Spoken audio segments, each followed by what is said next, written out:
जय श्री कृष्णा, राधे राधे। एक बार फिर आप सभी का हमारे YouTube चैनल द लाइफस्टाइल पर हार्दिक स्वागत है।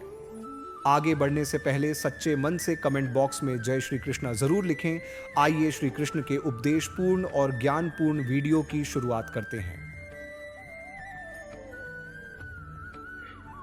श्रीमद् भागवत गीता भगवान का गाया हुआ वह ज्ञान है जो आज भी लोगों को सही दिशा दिखाता है। जिस तरह आज हम कई बार तमाम कारणों के चलते अपने कर्तव्यों से विमुख हो जाते हैं और हार कर समस्याओं से पलायन करने लगते हैं, उसी प्रकार महाभारत के युद्ध के समय निराश असमंजस की स्थिति में दिखाई देते हैं। तब भगवान श्री कृष्ण ने उन्हें जो दिव्य ज्ञान दिया वह गीता के रूप में हमारे सामने है। कलयुग की आपाधापी भरी जिंदगी में आखिर क्यों जरूरी है गीता का पाठ? इसे जानने के लिए आपको गीता का सिर्फ पठन नहीं बल्कि मनन करना होगा। दरअसल जब कभी कोई व्यक्ति कर्तव्य पथ पर चलते हुए व्यक्तिगत, पारिवारिक, व्यावसायिक या ऐसे किसी विचार व्यूह में उलझता है तो उसे उसके माध्यम से सही रास्ता प्राप्त होता है। जीवन के उस मोड़ पर जब कोई व्यक्ति को कोई रास्ता नहीं सूझता तब वह खुद को तमाम समस्याओं से घिरा पाता है तो कर्तव्य अकर्तव्य के असमंजस में फंस जाता है। उस मुश्किल समय में श्रीमद् भागवत गीता उसका हाथ थामती है और मार्गदर्शन करती है। एक बार माता पार्वती महादेव जी से पूछते हैं कि किस ज्ञान के बल पर संसार के सब लोग आपको शिव कहकर पुकारते हैं। पूछते हैं मृगछाला ओढ़े और अपने सभी अंगों में शमशान की विभूति लगाए, गले में सर्प और नर मुंडों की माला पहने हुए हो, इनमें से तो कोई पवित्र नहीं है, फिर आप किस ज्ञान से पवित्र माने जाते? तब महादेव ने उत्तर दिया, हे प्रिय सुनो, मैं गीता ज्ञान को अपने हृदय में धारण करने से पवित्र माना जाता हूँ। इस ज्ञान से मुझे बाहर के कर्म नहीं व्यापते। तब पार्वती जी ने कहा, हे भगवान, जिस गीता ज्ञान की आप ऐसी स्तुति करते हैं उसके श्रवण से कोई कृतार्थ भी हुआ है? महादेव ने उत्तर देते हुए कहा, इस ज्ञान को सुनकर बहुत से जीव कृतार्थ हुए हैं और आगे भी होंगे। दोस्तों, आज के इस वीडियो में आप सभी को गीता का प्रथम अध्याय के बारे में हम विस्तृत जानकारी देंगे, तो इस वीडियो को पूरा जरूर देखिएगा। श्रीमद् भागवत गीता के सबसे पहले दो शब्द धर्म क्षेत्रे कुरुक्षेत्रे। इस जगत में हम जीवन जीते हैं और जीवन हमारा कुरुक्षेत्र भी है और धर्म क्षेत्र भी। ये हमारी कर्म भूमि है जहाँ हम अपने कर्तव्यों का निर्वहन करते हैं। अर्जुन, जो कि गीता के शुरुआत में अपने जीवन के सबसे महत्वपूर्ण युद्ध को लड़ने जा रहे थे, किंतु वह अत्यधिक हताश, निराश, भ्रम मोह में था। हम भी अपने जीवन में इसी तरह से हताशा और निराशा का सामना करते हैं और इन परिस्थितियों में भगवान श्री कृष्ण जो समाधान देते हुए कहते हैं, हृदय की क्षुद्र दुर्बलता, सारे भ्रमों को पीछे छोड़ सब कुछ भुलाकर खड़े हो जाओ मेरे साथ। तो यहाँ श्री कृष्ण जी अर्जुन को केवल शाब्दिक ज्ञान ही नहीं अपितु प्रायोगिक ज्ञान भी प्रदान करते हैं जिससे उसे विजयश्री प्राप्त होती है।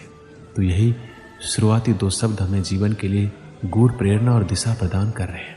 क्या आप जानते हैं गीता का अर्थ क्या होता है? गीता शब्द का अर्थ है गीत और भागवत शब्द का अर्थ है भगवान। अक्सर भागवत गीता को भगवान का गीत कहा जाता है। यह भगवान का गीत है, इसलिए गीता का नाम गीता ही पड़ा। गीता में लिखा है, क्रोध से भ्रम पैदा होता है, भ्रम से बुद्धि व्यग्र होती है, जब बुद्धि व्यग्र होती है तब तर्क नष्ट हो जाता है और जब तर्क मरता है तो मनुष्य का विवेक नष्ट हो जाता है और उसका पतन शुरू हो जाता है। इस आधार पर कई ज्ञान और बुद्धि को खोलने वाली बातें लिखी है। जब हम शत्रु और समस्या को देखते हैं तो हमें बहुत ही बड़ी और विकराल दिखाई देती है और मन में ये डर भी रहता है कि अगर हम इसमें घुस गए तो क्या होगा? क्या हम इस समस्या से बाहर आ पाएंगे? क्या हम जीत पाएंगे? कुछ इसी प्रकार की सोच से दुर्योधन भी गुजर रहा था।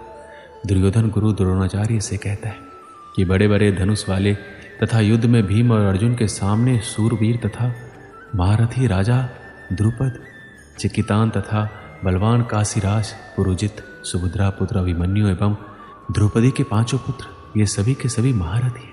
इससे हमें ये पता चलता है कि चाहे शत्रु हो या शत्रु की जैसी समस्या, उसके बारे में सब कुछ जानना चाहिए। समस्या के हर पहलू से हमें वाकिफ होना चाहिए। और उसके हर अंग के बारे में हमें मालूम होना चाहिए, जैसे कि उस स्थिति में दुर्योधन भी कर रहा था। इसमें दुर्योधन आगे द्रोणाचार्य से कहता है, हे ब्राह्मण श्रेष्ठ, पांडवों की सेना के योद्धाओं को तो आपने देख लिया। उसके बाद दुर्योधन अपनी सेना के महारथियों का परिचय देता है।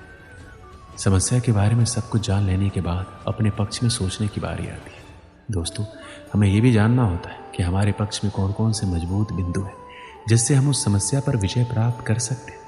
जिस तरह से हम वर्तमान समय में हमारे जोखिमों का आकलन करते हैं, वैसे ही दुर्योधन भी अपनी शत्रु की सेना को देखते हुए दोनों सेनाओं के योद्धाओं की बात करते हुए आगे होने वाले युद्ध के लिए तैयार हो रहे हैं। चुनौती को हर तरीके से समझकर ही उससे विजय प्राप्त की जा सकती है। युद्ध में जब तैयारी होती है तो वो दोनों तरफ से होती है और हर पक्ष अपने विजय की आशा में अपनी सेना को भरोसा देता है। प्रेरणा तो हम सभी को चाहिए, और जैसा कि हम सभी ने देखा है कि कैसे सब लोग युद्ध को जीतने के लिए अपने अपने प्रयास कर रहे थे। महाभारत का युद्ध ऐसा था जिसमें हर बड़ा योद्धा भाग ले रहा था, और ऐसे मौक़ों को कोई कैसे छोड़ सकता था। इसमें हमारे लिए ध्यान देने वाली बात यह है कि सच्चा योद्धा तो वही है जो युद्ध के लिए तत्पर रहे, युद्ध को अपना जीवन माने या चुनौती माने, जो भी माने, परंतु इसके लिए हमेशा तैयार रहे। श्री कृष्ण कहते हैं कि मनुष्य स्वभावतः वह सब कुछ पाने का पात्र नहीं है और जो वो चाहता है।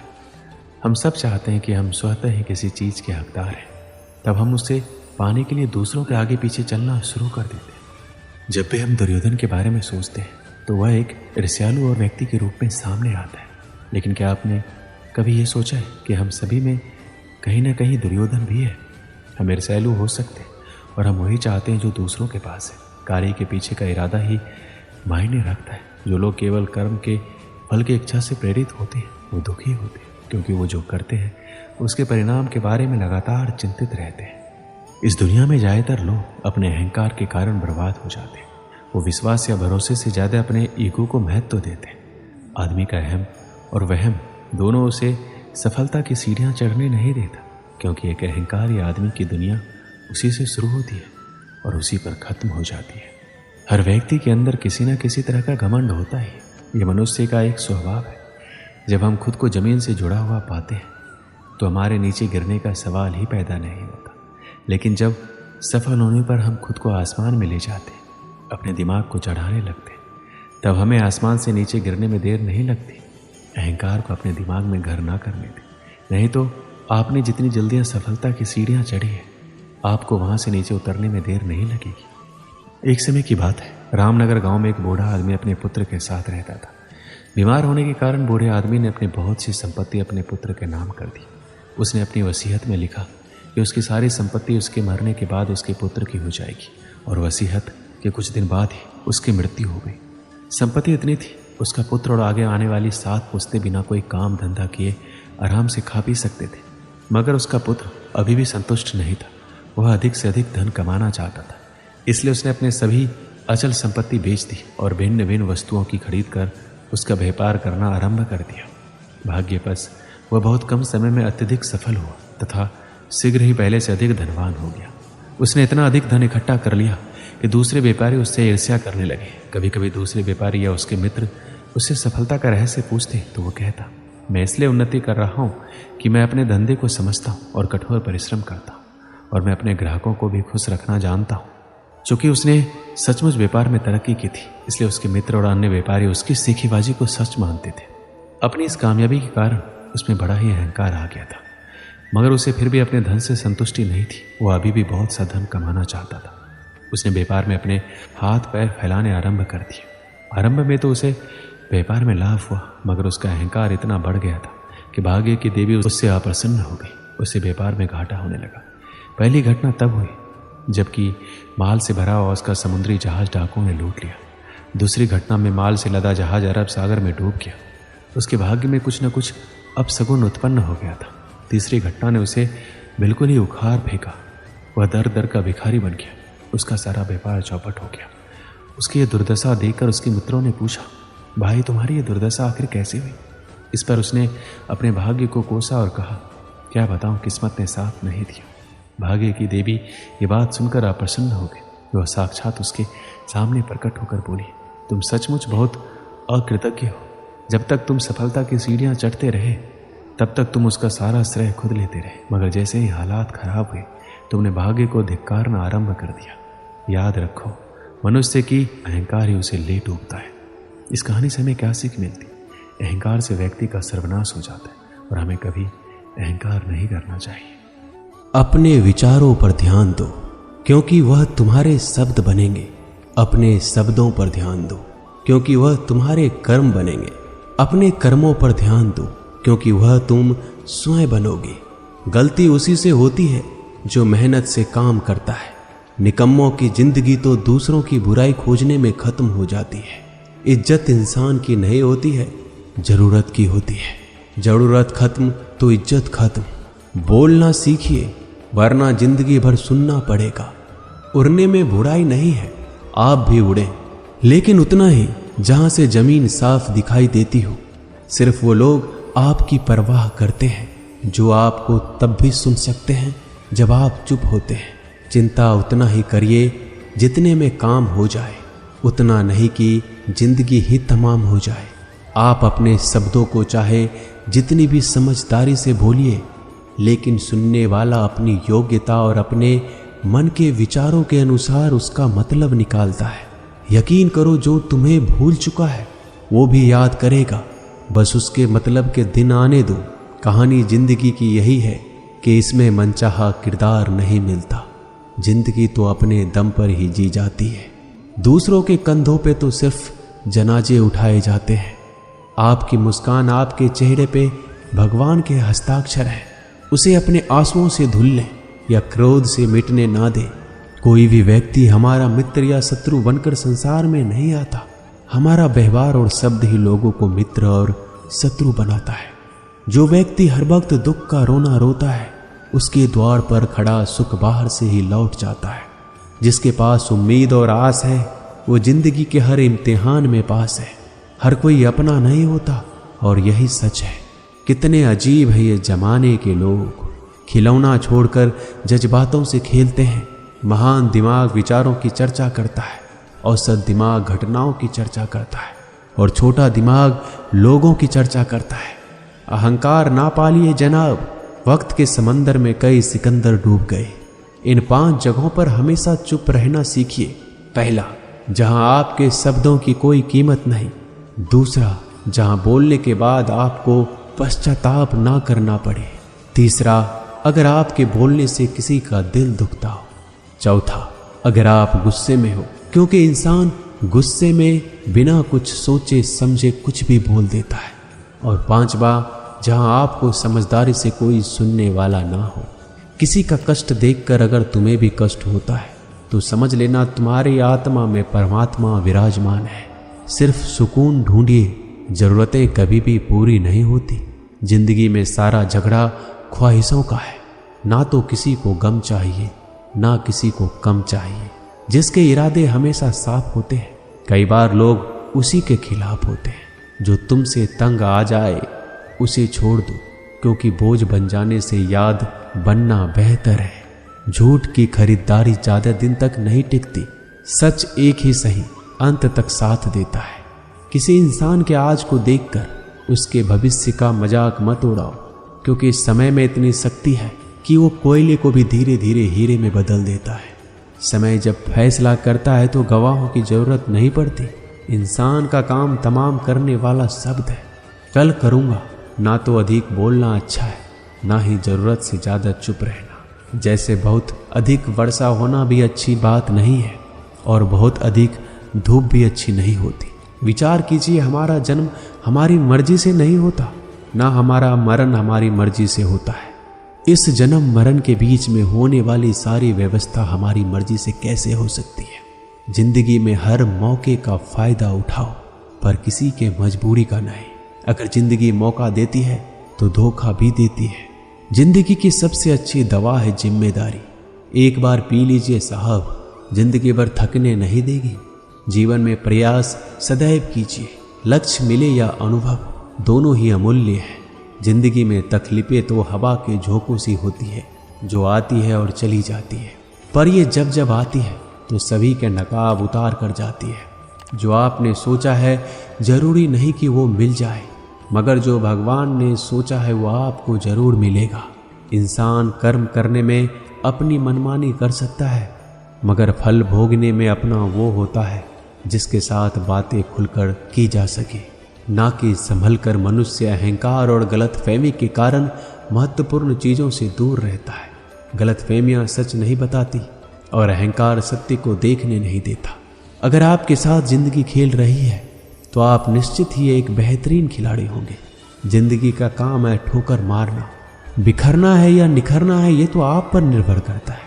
आज तुम्हारे जीवन में कितनी मुसीबतें हैं इससे कोई फर्क नहीं पड़ता। फर्क पड़ता है तो बस इस बात से कि तुम उसका सामना कैसे करते हो। मनुष्य को इस संसार में जो भी मिला है उसमें उसको खुश रहना चाहिए, जो नहीं मिला है उसके लिए दुख नहीं मनाना चाहिए। इंसान ने जितना उसके लिए सोचा है भगवान ने उसके लिए उससे ज़्यादा सोच कर रखा है, इसलिए कभी भी किसी चीज़ के बारे में चिंता मत करो। प्रभु श्री राम ने घर में विरोध सहा है, कान्हा ने भी समाज में बहुत सहा है और यह आपके साथ भी होगा, पर अगर इससे आप ऊपर उठोगे तो ही कुछ नाम बनेगा। दूसरों पर निर्भर रहने वाले लोग कभी खुश नहीं रह पाते, इसलिए इस लायक बनिए कि आपकी इच्छाओं का आप स्वयं पूरा कर सके। एक गांव में आग लग गई। आग बढ़ती जा रही थी। गांव वाले अपनी जान बचाने हेतु इधर उधर भाग रहे थे। एक चिड़िया ने इस दृश्य को देखा और अपनी चोंच में पानी भरकर आग बुझाने का प्रयास करने लगा। वो बार बार अपनी चोंच में पानी लाती और आग पर डालती। जब गांव वाले ने चिड़िया को आग पर पानी डालते देखा तो उनमें भी जोश आ गया और बोला, अगर ये चिड़िया प्रयास कर रही है तो हम क्यों नहीं कर सकते। सबने प्रयास किया और आग बुझ गई। ये सब एक कौवा देख रहा था। उसने चिड़िया से कहा कि तेरे पानी डालने से कुछ होना तो था नहीं, फिर ये क्यों कर रही थी।